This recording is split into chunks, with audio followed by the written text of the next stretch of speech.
kepalanya dan badannya.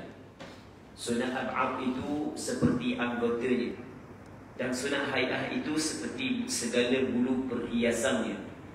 Dan ada baginya rupa hakikat yang batin, dan tiada sempurna bagi sembahyang dan tiada tamamnya, melainkan dengan mendirikan ia dengan keduanya sekali.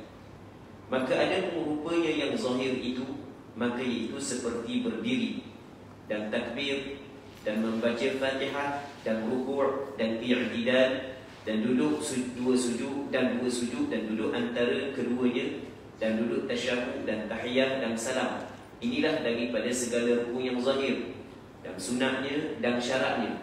Adapun hakikat yang batin, seumpamanya khusyuk dan hadir hati dan sempurna ikhlas dan tadallul dan tafahum bagi ma'ani, qiraah dan tasbih dan lainnya, daripada segala wazifah sembahyang yang batinah. Maka zahir sembahyang bahagian badan dan anggotanya, dan batin sembahyang adalah bahagian hati dan sir. Dan ini Allah Subhanahu wa taala daripada hamba-Nya, iaitu hati dan sir. Muslimin muslimat yang dirahmati oleh Allah Subhanahu wa taala. Syekh Daud Al-Fatani rahimahullahu subhanahu wa ta'ala, dia nak menceritakan kepada kita bahawasanya sembahyang ni dia ada bentuk zahir dan ada bentuk batin. Okey, sembahyang ada bentuk zahir dan ada bentuk batin. Bentuk zahir ni dia merangkumi syarat sembahyang, merangkumi rukun sembahyang, merangkumi sunat sembahyang. Yang mana dalam sembahyang kita ada sunat. Sunat terbahagi kepada dua. Ada sunat ab'ad dan ada sunat hai'ah.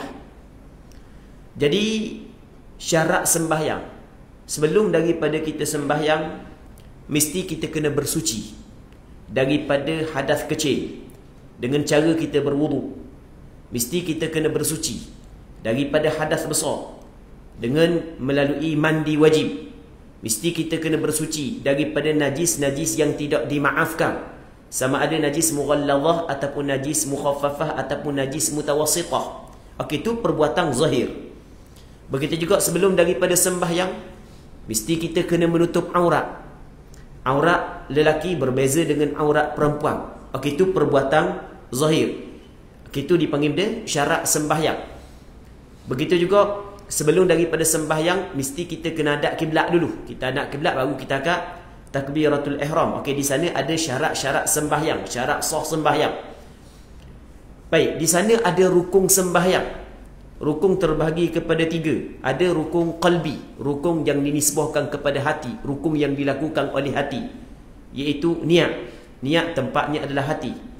Dan di sana ada rukun qauli, rukun yang dinisbahkan kepada perkataan. Rukun itu dilakukan oleh perkataan kita. Takbiratul ihram, membaca Fatihah, tasyahud akhir, lepas tu selawat kepada Rasulullah selepas daripada tasyahud akhir, lepas tu memberi salam. Okey, itu dipanggil dia rukun qauli. Dan di sana ada rukun fi'li. Dan dalam sembahyang ada pula sunnah.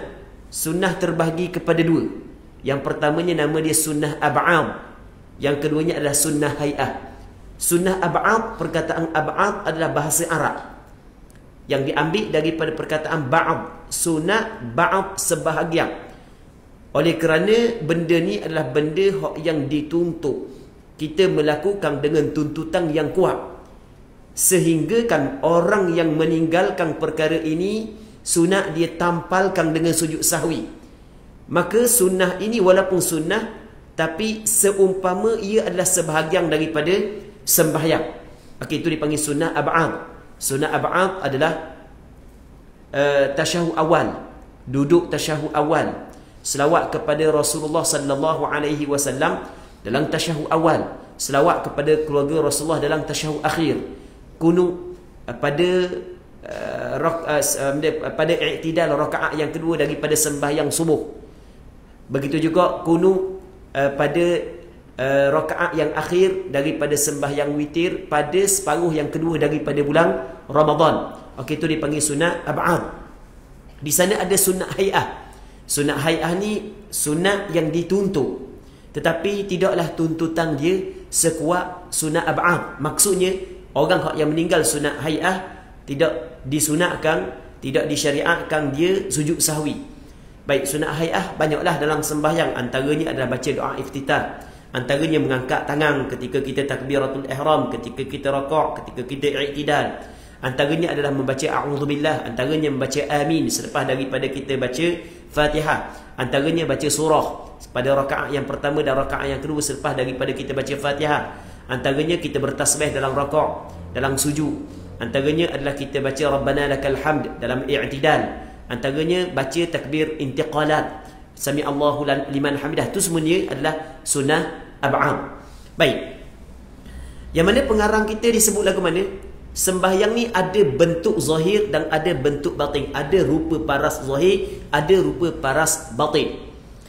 Maka dia mengumpamakan, okey, dia buat perumpamaan.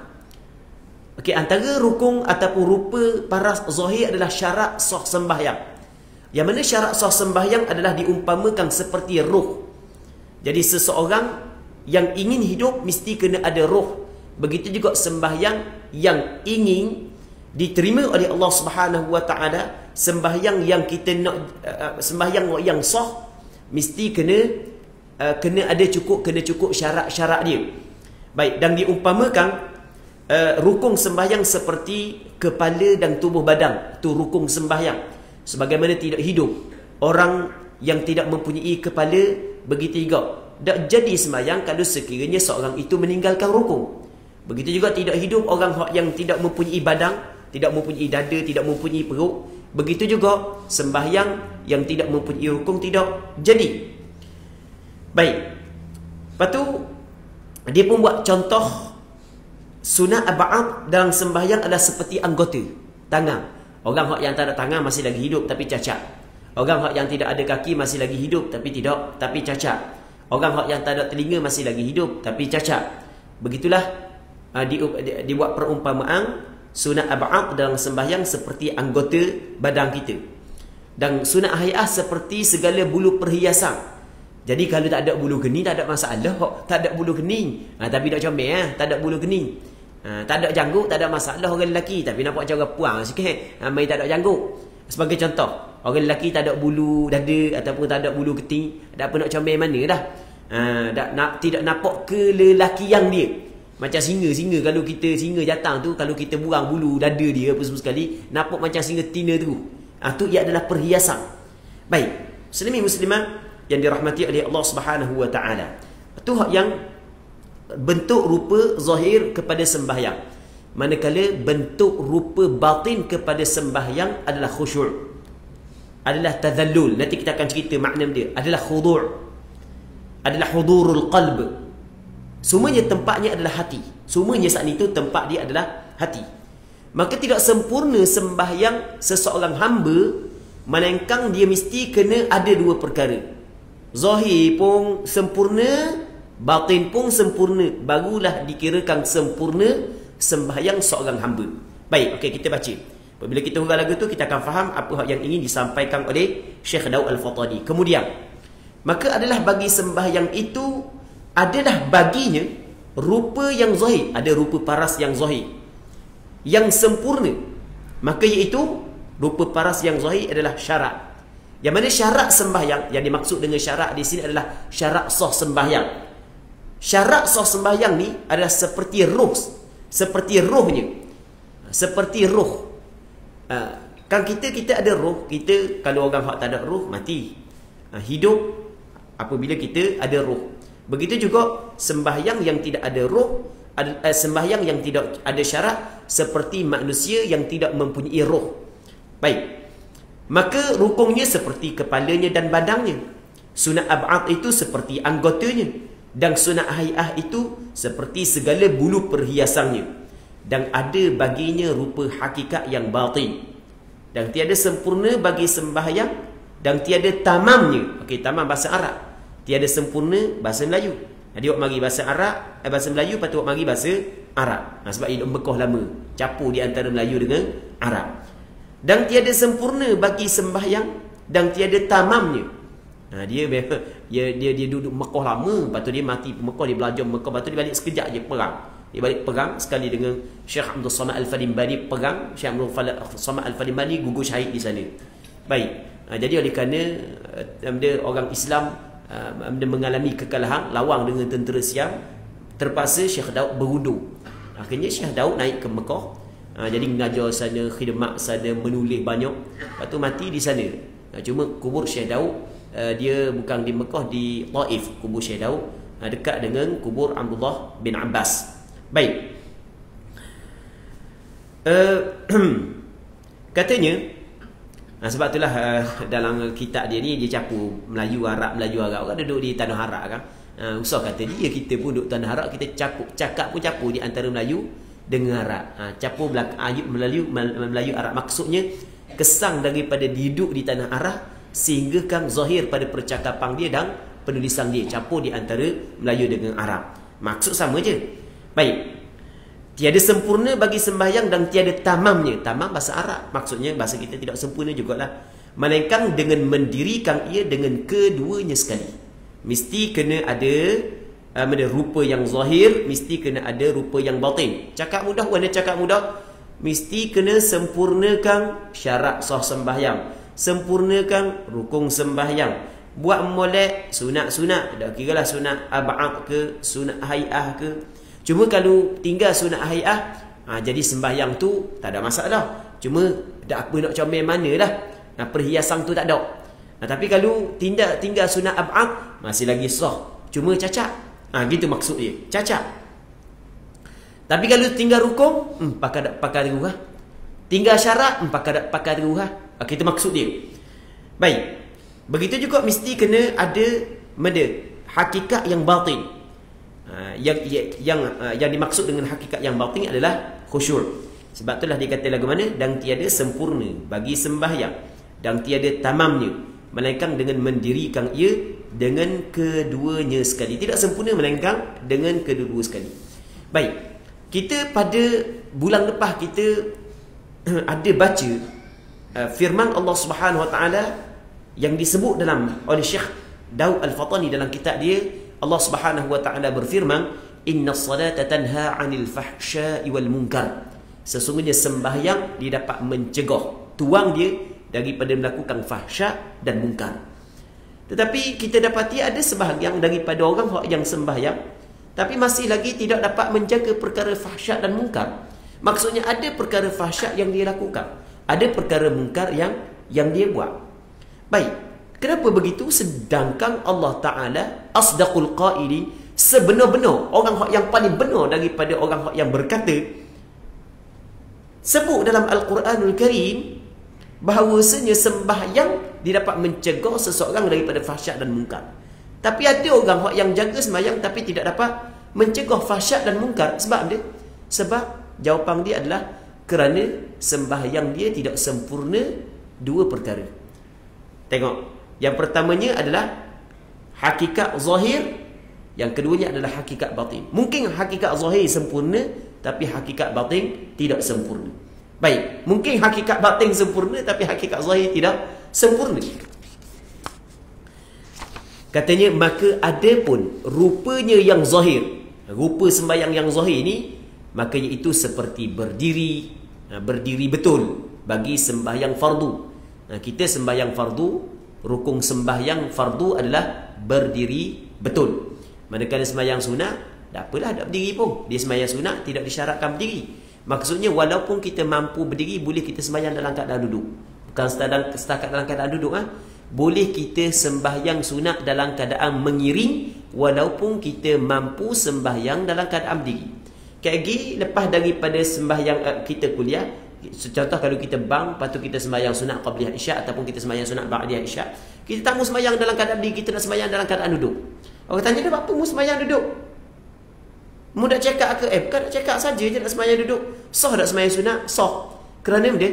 Kerana berdiri bukanlah rukun pada sembahyang sunat. Cuma bagi orang yang mampu berdiri, tiba-tiba dia sembahyang duduk, sembahyang sunat lah, maka tak samalah ganjaran pahala. ganjaran pahala orang yang mampu berdiri tapi dia sembahyang duduk adalah separuh daripada sembahyang berdiri. Hak tu disebut oleh Nabi sallallahu alaihi wasallam, man shalla qa'iman fahuwa afdal. Siapa hak yang sembahyang dalam keadaan berdiri, hak tu lebih afdal. Tapi wa man shalla qa'idan falahu nisfu ajril qa'im. Tetapi dia sembahyang, barang siapa yang sembahyang dalam keadaan duduk, tapi kena buat qaid lah. Sembahyang dalam keadaan duduk, yakni sedangkan dia mampu sembahyang dalam keadaan berdiri, maka ketika tu dia dapat separuh sahaja ganjaran orang yang sembahyang berdiri. Jadi dalam hadis Rasul sebut, wa man shalla qa'idan falahu nisfu ajril qa'im. Sesiapa yang sembahyang duduk, dia dapat separuh daripada sembahyang berdiri. Dalam hadis tak sebut pun orang ni mampu ataupun tidak berdiri, tak sebut. Tapi kita dalam kita menghuraikan hadis ini, kita kata mana sesiapa yang sembahyang duduk sedangkan dia mampu dalam sembahyang berdiri, barulah dia dapat separuh ganjaran orang sembahyang berdiri. Adapun orang yang tidak mampu berdiri, dia sembahyang dalam keadaan duduk, hak tu dia dapat pahala sempurna. Hak tu lain. Dapat apa kita orang gitu? Sebab kita tengok kepada hadis yang lain. Di sana ada hadis kata Nabi sallallahu alaihi wasallam, "Idza maridal 'abdu aw safara kutiba lahu ma kana ya'malu muqiman sahiha." Maksudnya apabila sakit oleh seorang hamba ataupun dia bermusafir, maka ditulis baginya ketika dia bermusafir, ketika dia sakit, setiap apa yang dia beramal ketika dia sihat dan ketika dia bermukim. Jadi orang tu sembahyang duduk kerana dia sakit, jadi dia dapat separuh. Tak. Hadis Rasulullah menyebut bahawasanya ditulis kepada dia benda yang dia buat ketika dia sihat. Jadi dia tidak dapatlah separuh ganjaran orang yang sembahyang berdiri, bahkan dia dapat dengan ganjaran yang penuh kerana dia tidak mampu untuk berdiri. Maka iaitu seperti berdiri dan takbir. Maksud takbir di sini adalah takbiratul ihram. Kerana takbir dalam sembahyang banyak. Ada takbir intiqalat, ada takbiratul ihram. Yang dimaksud rupa yang zahir itu seperti berdiri.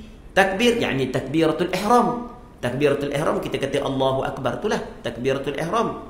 Dan membaca Fatihah, dan rakaat, dan i'tidal, dan dua sujud, dan duduk antara kedua sujud, dan duduk tasyahud. Duduk tasyahud ni maksudnya tasyahud akhir. Manakala tasyahud awal hukum dia adalah sunnah. Dan tahiyat, maksud tahiyat di sini adalah tahiyat akhir. Dia panggil tasyahud, dia panggil tahiyat, dia panggil. Cuma dalam kitab-kitab Arab masyhur dengan panggilan tasyahud. Tasyahud ni sebab dia sebab ada asyhadu an la ilaha illallah wa asyhadu anna Muhammadar Rasulullah. Cuma kita panggil wa asyhadu anna Muhammadar Rasulullah. Cuma kita panggil tahiyat kerana ada at-tahiyat. At-tahiyatul mubarakah. Mula dengan at-tahiyat sebab kita panggil tahiyat. Dan salam, maksud salam di sini adalah salam yang pertama. Inilah kata dia daripada segala rukun yang zahir. Baik. Seterusnya katanya dan sunatnya dan syaratnya. Itu termasuk dalam rupa yang zahir juga. Saat ni rupa yang zahir iaitu seperti berdiri, iaitu seperti sunatnya dan syarat itu termasuk dalam rupa yang zahir. Adapun hakikat yang batin, seumpama khusyuk, itu hakikat batin. Kita sembahyang dalam keadaan hati kita khusyuk. Muslimin muslimat yang dirahmati oleh Allah Subhanahu wa taala. Apa makna khusyuk sebenarnya? Khusyuk makna dia bila? Dia khusyuk, ulama-ulama tasawuf ataupun ulama tazkiyatun nafs ataupun ulama yang membincang tentang permasalahan hati meletakkan beberapa definisi kepada khusyuk. Sebagai contoh,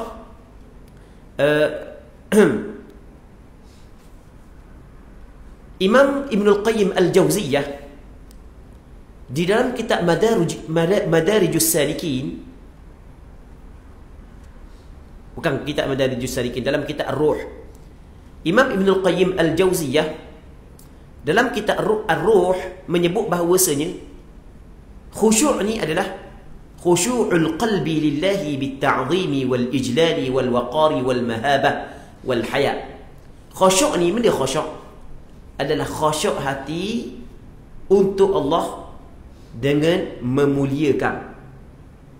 Jadi dalam hati dalam hati kita ketika kita sembahyang, hati kita penuh dengan perasaan ta'zim, dan penuh dengan perasaan mengagungkan, penuh dengan perasaan memuliakan Allah Subhanahu wa taala, penuh dengan perasaan malu kepada Allah Subhanahu wa taala. Itu yang dinamakan khusyuk, yang disebut oleh Imam Ibnul Qayyim Al-Jauziyah dalam kitab Ar-Ruh.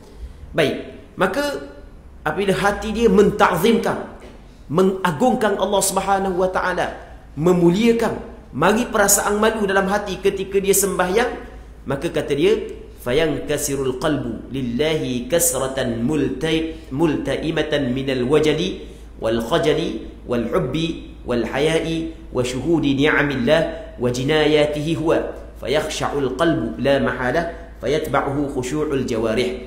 Dia kata lagu mana? Maka hati dia jadi patuh. Yang mana patuh yang sesuai dengan perasaan takut, perasaan malu, kasih kepada Allah Subhanahu wa taala, dan memandang segala nikmat Allah Subhanahu wa taala dan kesalahan-kesalahan yang dilakukan oleh dia, maka hati dia akan khusyuk. Maka ketika itu anggota-anggota dia pun akan mengikut khusyuk seperti mana hati dia khusyuk. Ini hak yang disebut oleh Imam Ibnul Qayyim Al-Jauziyah di dalam kitab Ar-Ruh. Baik. Dan hadir hati. Hadir hati, maksudnya hadir hati, kita kadang-kadang kita sembahyang hati kita tidak hadir. Hati kita tak lain. Cakap kita gitu, hati kita tak lain. Hati kita tidak bersama dengan kita. Tengok tubuh je sembahyang, tapi hati ngaterawa hati kita. Hati pergi kedai makan, hati balik rumah, ada hati masak nasi, ada hati basuh baju, ada hati ngaterawa. Hak lebih teruk lagi, hati duk kelak malang. Hak tu lebih teruk lagi. Hati duk ingat ke orang puang. Hak tu lebih teruk lagi. Maksudnya orang yang tidak hadir hati, maksud dia tidak hadir hati, hati dia ngaterawa. Tu cakap kita, hati dia ngaterawa. Jadi kita dalam sembahyang dia ada roh sembahyang. Roh sembahyang adalah antaranya adalah hadir hati. Hati kita kena hadir. Okey, apa perbezaan di antara khusyuk dengan hudurul qalb? Okey.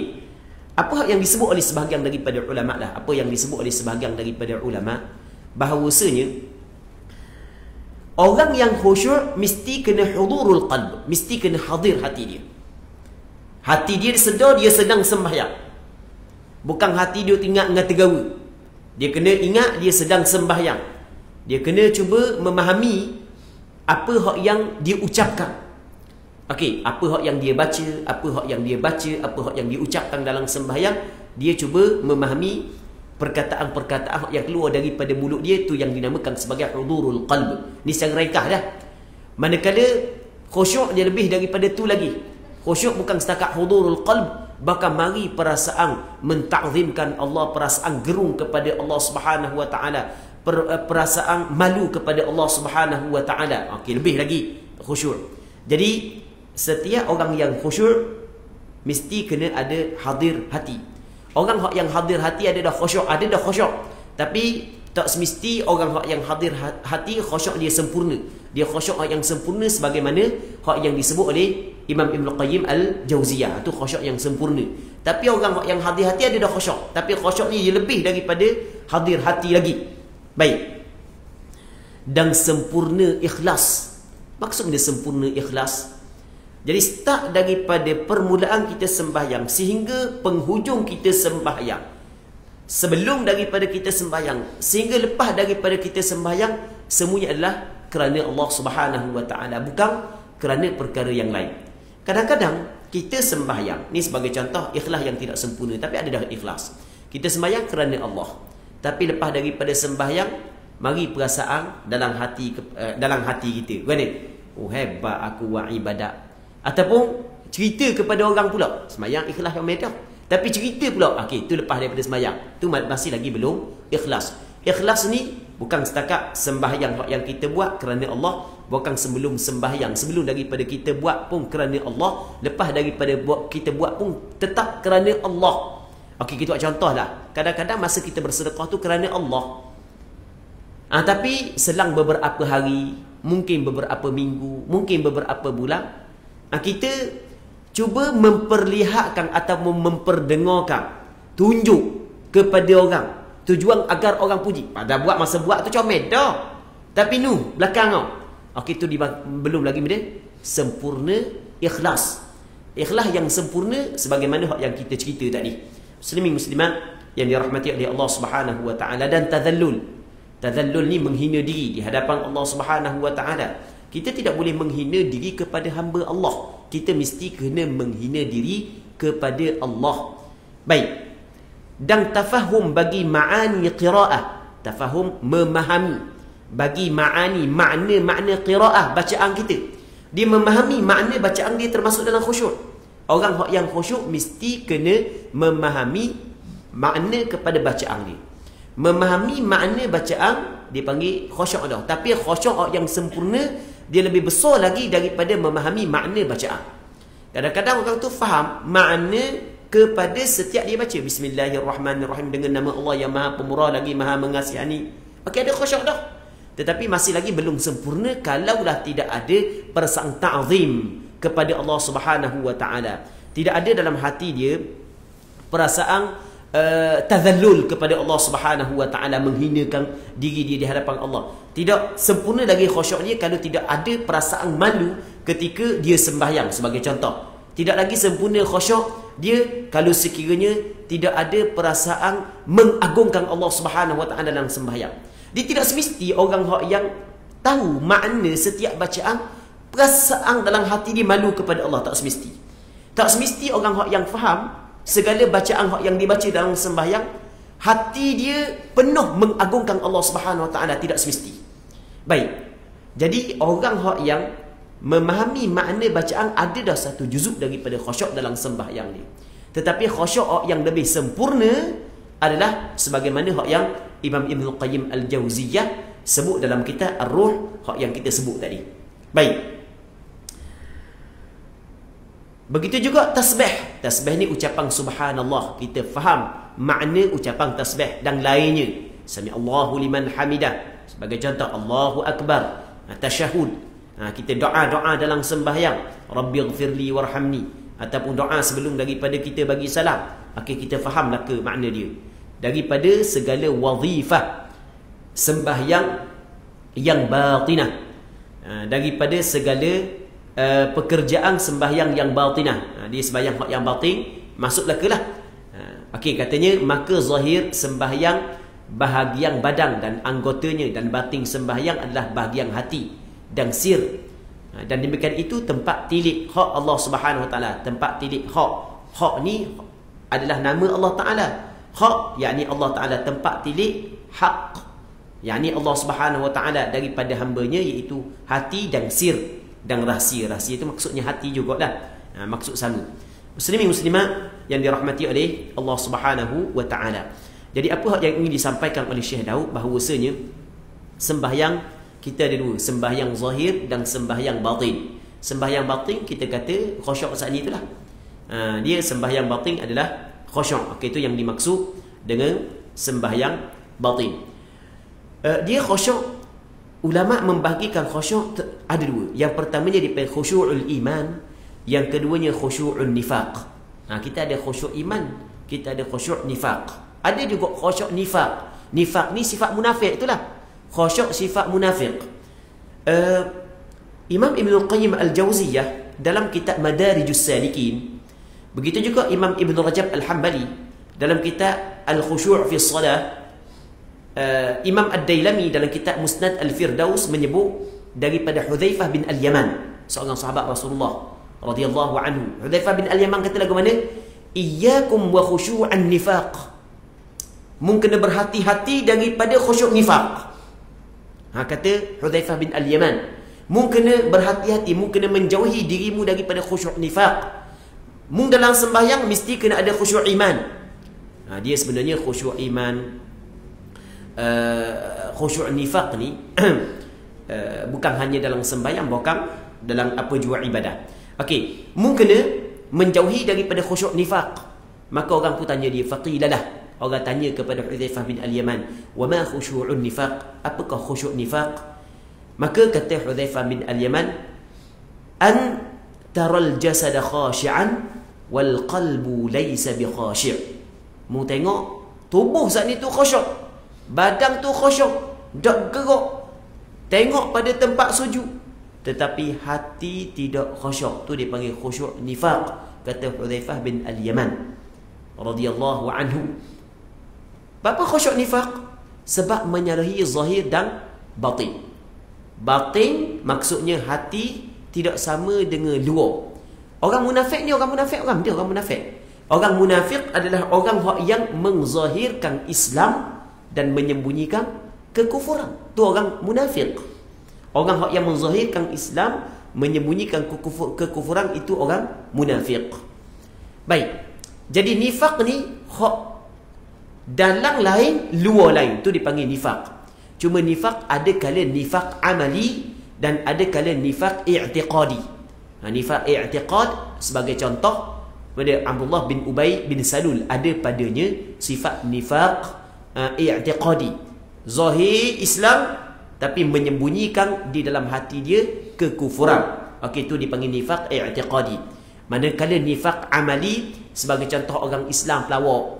Pelawak, tidak tunai janji, khianat kepada amanah. Okey, itu dipanggil dia nifaq amali. Kata Nabi sallallahu alaihi wasallam, ayatul munafiqi thalath.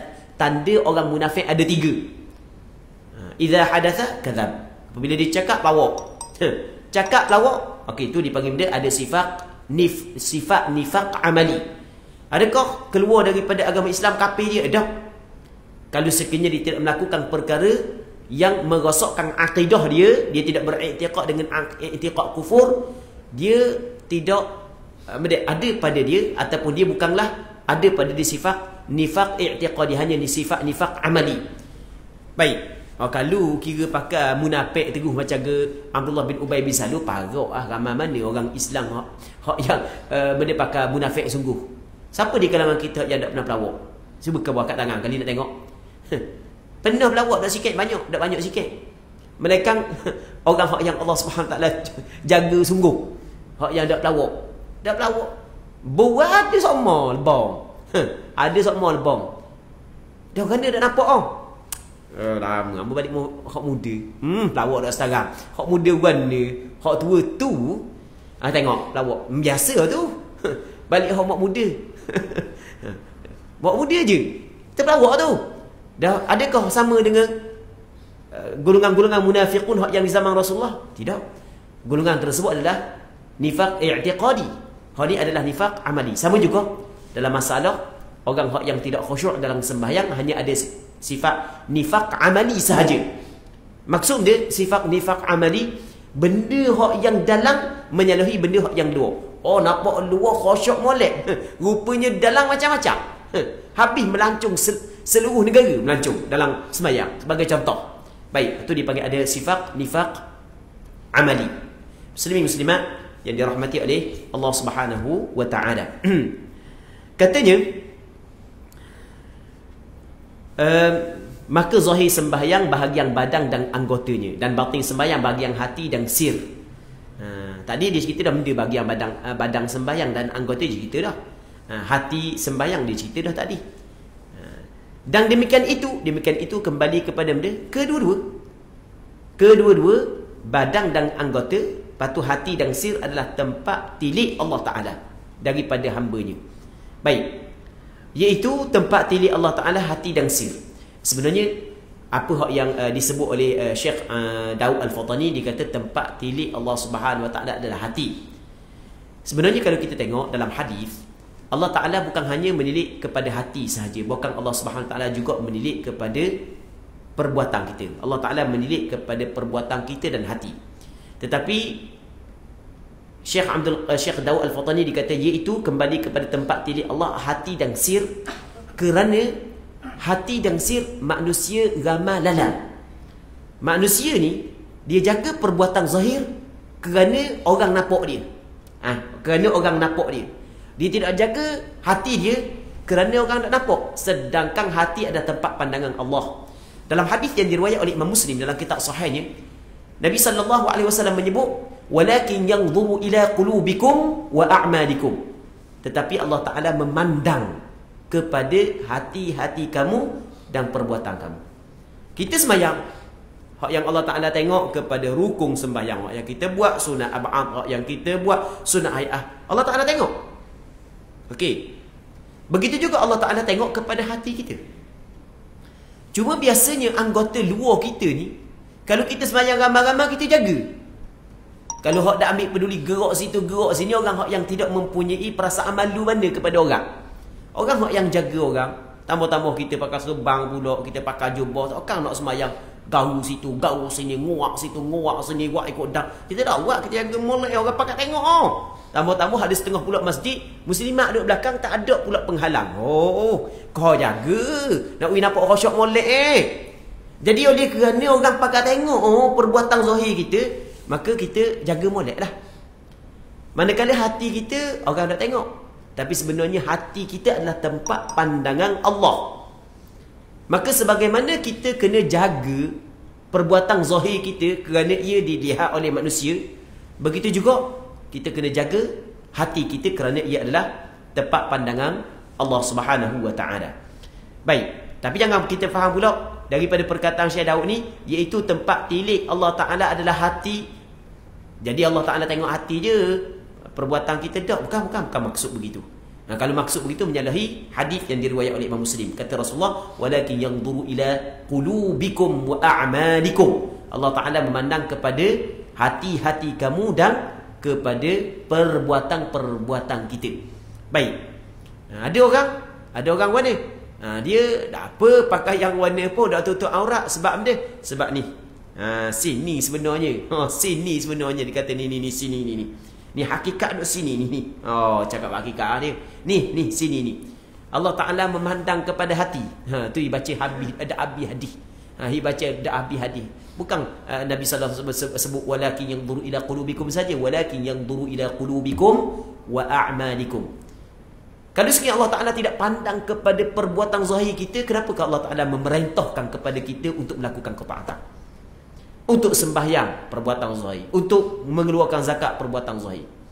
Baik, kenapakah Allah Subhanahu Wa Taala melarang kita daripada melakukan sesuatu perbuatan? Menyuruh kita melakukan perbuatan yang lain. Kerana itulah kita dapat faham bahawasanya Allah Taala juga memandang kepada segala perbuatan kita. Baik. Muslimin muslimat yang dirahmati oleh Allah Subhanahu Wa Taala. Kata Syekh Daud Al-Fatani lagi, kata Imam Al-Ghazali. Imam Al-Ghazali adalah seorang ulama besar lah.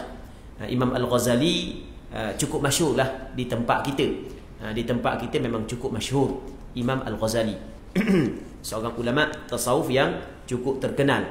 Suatu ketika dahulu, sebelum daripada dia mencebur diri dalam bidang tasawuf, dia adalah seorang ulama yang cukup besar dalam bidang fiqhnya, dalam bidang usul fiqhnya.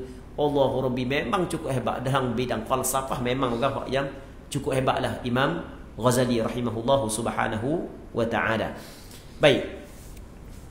Tapi oleh kerana dia melihat bahawasanya hati dia kosong, akhirnya dia menjauhkan diri daripada manusia.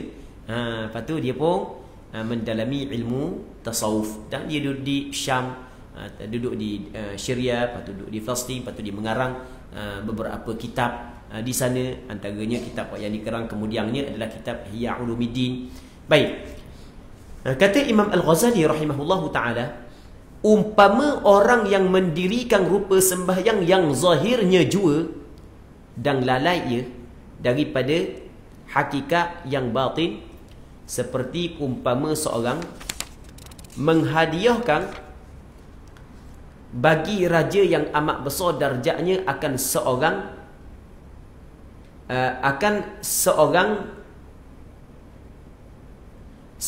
ayan, yakni seorang hamba, seorang khadam ataupun hamba yang mati, tiada roh baginya.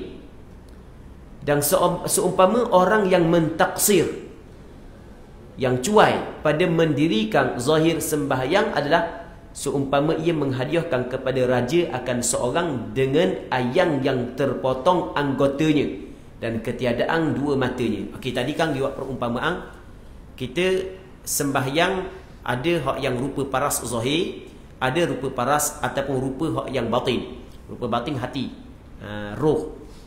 Baik. Dia nak cerita lagu mana? Kata Imam Ghazali rahimahullah subhanahu wa ta'ala, kita melakukan ibadat sembahyang ni, tak kira apa juga ibadat, sebenarnya kita mempersembahkan ibadat kita tersebut kepada Allah. Kita buat untuk Allah, kita bagi kepada Allah Ta'ala.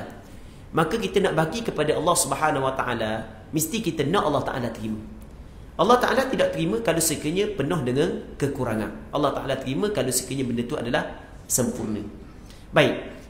Jadi katakanlah ni perbandingan dia buat, perbandingan. Tapi walillahil mathalul a'la, bagi Allah Ta'ala perbandingan yang cukup tinggi. Kita tidak boleh nak membanding Allah Subhanahu wa ta'ala dengan makhluk.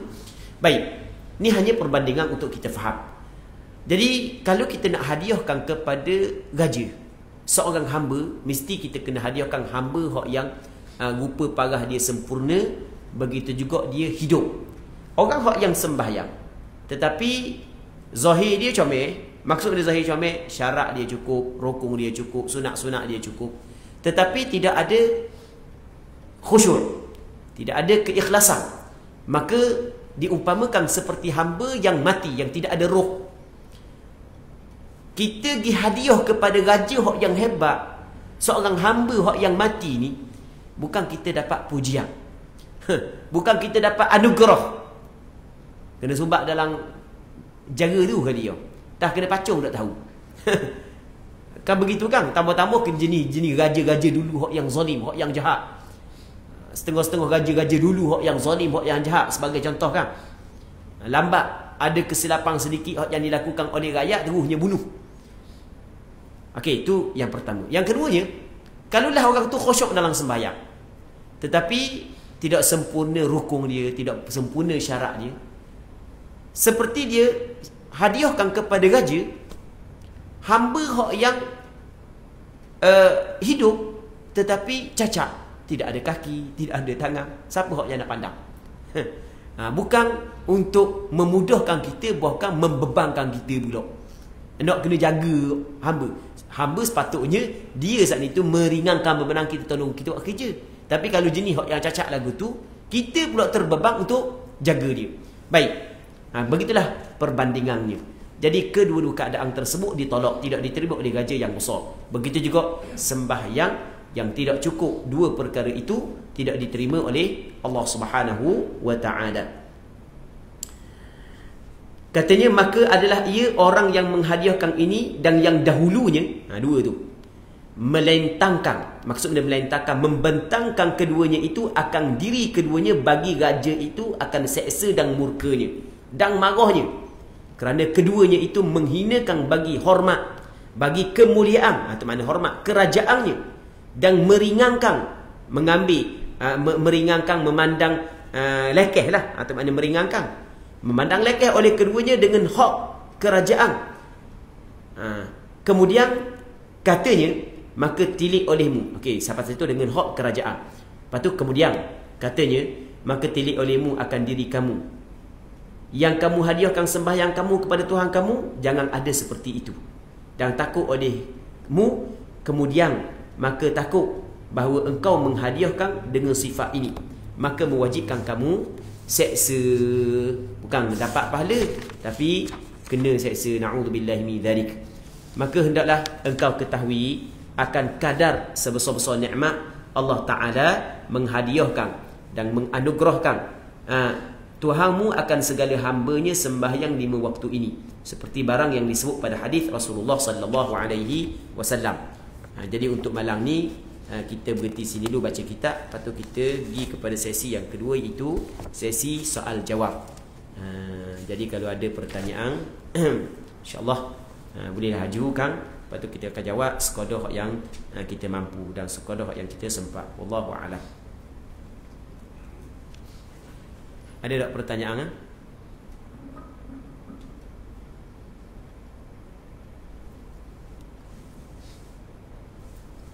Tak ada. Tak ada berhenti awal kita malam ni.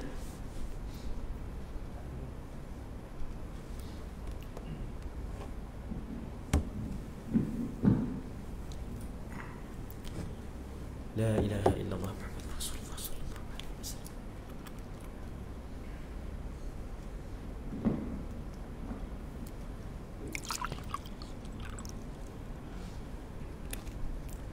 Ada pertanyaan, soalan?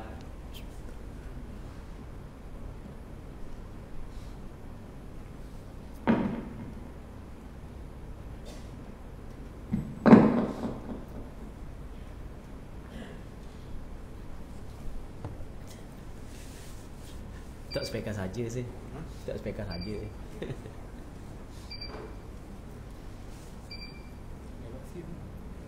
Lipat.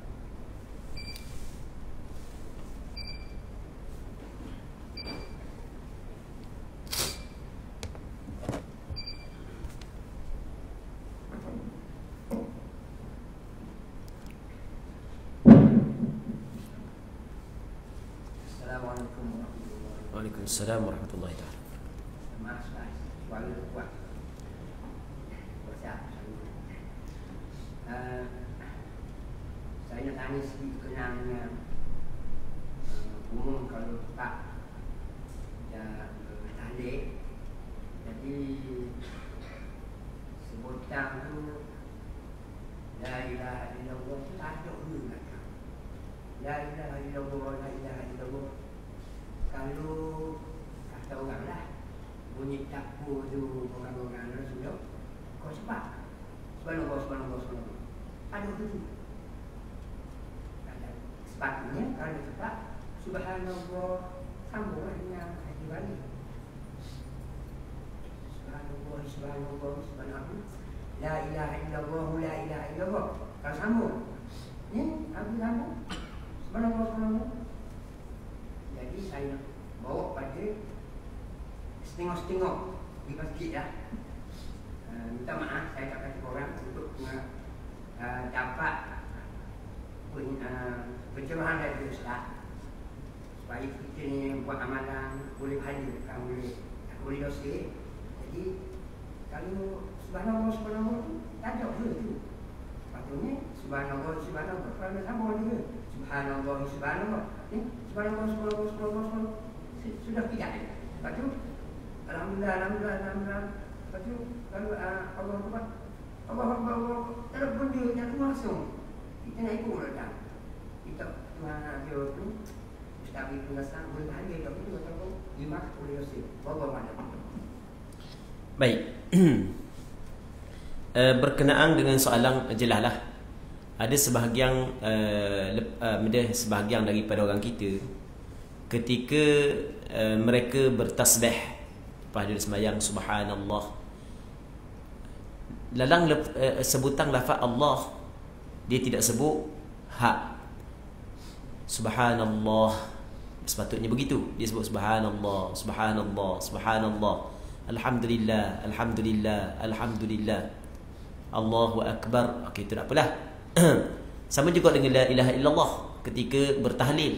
La ilaha illallah tanpa sebut ha. Baik. Yang pertama kita kena tahu bahawasanya zikir ada lafaz-lafaz dia. Zikir ada lafaz-lafaz dia, ada kalimah-kalimah dia. Kalau tasbih, kalimah dia adalah subhanallah sebagai contoh. Subhana kita tahu ejaan dia, begitu juga Allah kita tahu ejaan dia. Maka ketika kita bertasbih tapi kita sebut subhanallah, maka bermakna kita tidak sebut lafaz Allah dengan sempurna. Kita tidak sebut lafaz Allah dengan sempurna. Sama juga ketika kita kata la ilaha illallah, kita tidak sebut lafaz Allah dengan sempurna. Jadi apabila kita tidak sebut dengan sempurna, bagaimana untuk kita dapat pahala daripada zikir tersebut? Itu yang pertama. Adakah berdosa? Kita sekarang ni kalau kita tengok, ramai orang buat saat ni itu tanpa disedari.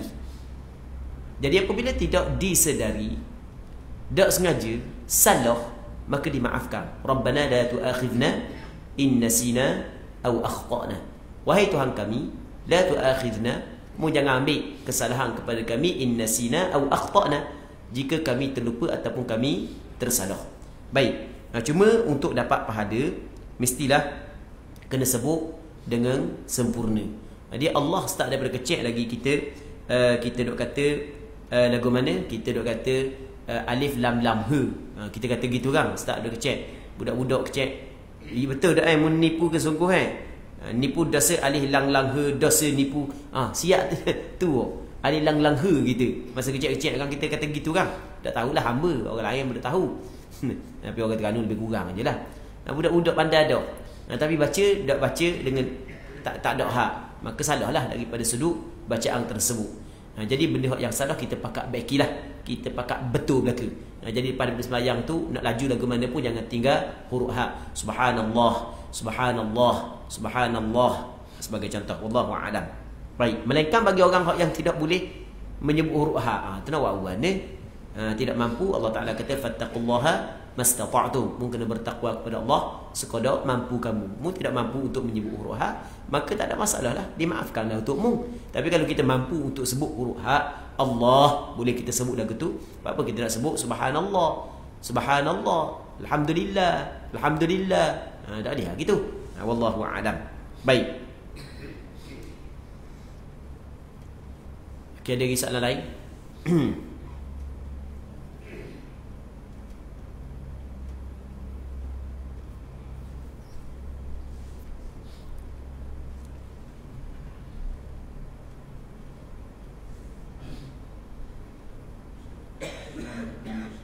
Waalaikumsalam warahmatullahi. Para jemaah, saya tanya sikit berkaitan dengan apa ni. Tadi Ustaz ada sebut kalau kita sembahyang sunat kita boleh dudukkan. Kerana kalau kita ada kayu upaya, ada kuasa, kalau bangun mana penuh. Sebagaimana yang Ustaz kata tadi, kalau sembahyang sunat boleh separuh kalau kita duduk. Jadi berkait dengan sembahyang fardu, itu bagi orang yang uzur, yang maknanya kita nak solat fardu 5 waktu tu dia boleh. Kata bagi orang yang uzur, yang lama waktu dia nak qada sembahyang lama dulu masa lama kan. Jadi nak main duduk boleh tak? Mula-mula sekali tu takbir ihram tu dia bangun, lepas tu dia upaya dia dari waktu dan subuh sampai ke isyak dia nak qada bangun tu, dia nak main cara duduk boleh tak Ustaz? Minta pencerahan kepada Ustaz. Sekian, terima kasih. Jadi berkenaan dengan hukum sembahyang qada dalam keadaan duduk. Bagi orang tua lah, dah dulu lala dak sembahyang, ni alhamdulillah. Jadi kak-kak tua ni Allah Taala bagi keinsafan. Lepas tu nak qada balik lah sembahyang hak dulu-dulu. Dah tua ni daklah macam orang muda. Kadang-kadang lagak, kadang-kadang dak. Jadi nak qada banyaklah, nak qada zuhur, asar, maghrib, isyak, boleh dak nak sembahyang dalam keadaan duduk qada. Okey, jawapan dia gini. Qada ni adalah kita qada sembahyang fardu, bukan kita qada sembahyang sunat. Jadi apabila qada sembahyang fardu, pada asalnya sembahyang fardu antara rukun dia adalah mesti kena berdiri betul. Baik. Manakala bagi orang yang tidak mampu untuk berdiri, maka boleh dia sembahyang dalam keadaan duduk. Jadi orang tu tua dah nak berdiri, maka dia boleh duduk. Kata Nabi SAW kepada Imran bin Husain, ketika Imran bin Husain mari tanya Rasulullah tentang sembahyang, dia sakit buasi. Ditanyalah tentang sembahyang, takut ada kelonggaran dan keringanan untuk dia. Kata Rasulullah, salli qa'imah, mungkin sembahyang dalam keadaan berdiri. Ketika dia sakit, dia mari tanya Rasulullah tentang sembahyang, tetap Rasulullah suruh sembahyang dalam keadaan berdiri. Sebab itulah ulama kata berdiri bagi sembahyang fardu, hukum dia adalah wajib, rukun sembahyang. Tak boleh mesti kena berdiri walaupun sakit. Sakit tidak menggugurkan berdiri. Bila menggugurkan berdiri, kata Rasul, fa illam tastati' fa qa'idah. Kalau sekiranya mu tidak mampu berdiri, maka mu duduk. Jadi bagi orang tua yang nak qada sembahyang saat itu boleh tak nak duduk qada sembahyang fardu? Jawapan dia kena tengok boleh berdiri ke tak. Kalau dia boleh berdiri, dia kena berdiri. Kalau tak boleh berdiri, dia barulah duduk. Kalau dia boleh berdiri, maka tidak boleh dia sembahyang qada dalam keadaan duduk. Bukan tak boleh berdiri, boleh berdiri, tapi Allah tahu je lah, kita berdiri dan tua ni Allah memang sungguh susah sangat lah. Bukan tak boleh berdiri, boleh, tapi dalam keadaan ketok-ketok gitu lah. Okey, Kalau mengikut ulama apa yang disebut dalam kitab fiqh, kalau sekiranya dia berdiri menyebabkan ada kesusahan yang cukup teruk yang perlu dia tanggung, bukan tak boleh berdiri. Tapi kalau berdiri memang kesusahan yang teruk lah, bukan kesusahan yang sikit lah, kesusahan yang teruk yang perlu dia kena tanggung, maka ketika tu boleh dia sembahyang dalam keadaan duduk. Jadi orang tua kalau nak qada sembahyang, kena tengok boleh berdiri ke tak. Kalau boleh berdiri, tidak boleh duduk. Kalau tak boleh berdiri, maka boleh dia duduk. Ataupun kalau dia berdiri, boleh, tapi dia perlu menanggung kesusahan yang cukup teruk. Mesti ketang rasa kepala, sebagai contoh. Nak rebah, sebagai contoh. Boleh dia berdiri, tapi gitu lah. Susah dia kena tanggung. Maka ketika tu boleh duduk. Wallahu a'lam. Okey, ada kisah lain? Okey, kalau tak ada, kita berhenti sini dululah. Allah subhanahu wa ta'ala a'la wa a'lam. Sallallahu ala sayyidina Muhammad wa ala alihi wa sahbihi ajma'in. Walhamdulillahi rabbil alamin.